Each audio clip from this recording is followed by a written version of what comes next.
वो कहावत तो आपने सुनी होगी, ये लाइफ में सुख दुख सबके आते हैं, है ना? लेकिन कुछ लोग सुख को तो इतने प्यार से जीते हैं कि नहीं, सुख पर तो मेरा अधिकार था, है ना? सुख मेरी लाइफ में ही रहने चाहिए।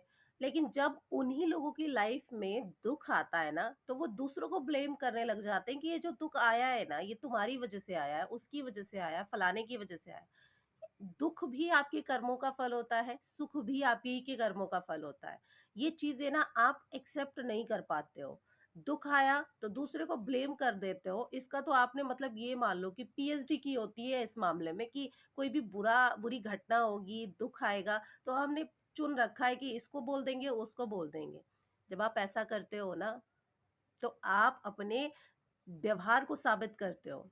मेरी भी लाइफ है, मैंने भी बहुत सारे दुःख और सुख देखे हैं, बुरा वक़्त मेरा भी चल रहा है, बट मेरे बुरे वक़्त के लिए केवल मैं ज़िम्मेदार हूँ।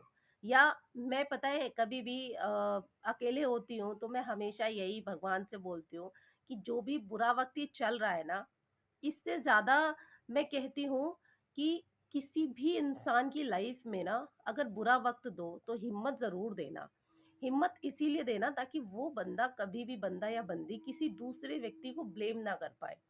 हमारे दुखों का कारण भी और सुखों का कारण भी, दोनों के कारण हम होते हैं, कोई पड़ोसी नहीं होता, कोई किसी की बहन-बेटी नहीं होती, किसी का भाई-बेटी, दामाद नहीं होता। हाँ, वो एक अलग बात है कि सामने से कोई आपका बुरा चाहता है, सामने से कोई आपका बुरा करता है, आप तब ब्लेम करोगे, तो समझ में आता है। बट किसी-किसी की आदत है ना कि मतलब हर चीज़ के लिए दूसरे को ब्लेम कर डालो।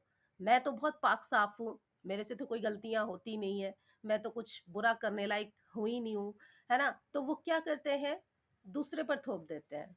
अभी आप लोग अच्छे खासे चल रहे होते हो, तो आप कहते हो नहीं सब मेरी डाइट का काम है। और जैसे ही आपकी तबीयत खराब होती है, वो कहते हो कि नहीं फलाने सिंह की नज़र लग गई, उसके वायरस घुस गया, उसके जीवाणु घुस गए। ऐसा कुछ नहीं होता है, ठीक है? मैं ये नहीं कह रही हूँ कि मेडिकली नहीं होता है, होता है। वायरल फीवर के टाइम पर वायरल फीवर सभी को होगा, है ना? बस टाइम पीरियड अलग-अलग होगा। एक दिन में किसी एक को होगा, दूसरे दिन में किसी दूसरे को होगा। बट इस सिचुएशन में ना जब वायरल फीवर वाली सिचुएशन होती है तो आपको पेशेंस बना के रखना पड़ता है, कुछ एहतियात बरतने पड़ते हैं अपनी लाइफ में अपने घर के अंदर रहकर। ऐसा नहीं है कि आप किसी दूसरे से काम निकाल ले रहे हो और फिर कोई बात आपके घर में हो जा रही है तो आप उसको ब्लेम कर दे रहे हो। बुरा लगता है, सामने वाला बोले या ना बोले, बट बुरा लगता है और आप बुरे हो उस जगह पर। सहमत हो तो ज़रूर बताना। बाकी पढ़ाई कैसी चल रही है वो भी ज़रूर बताना।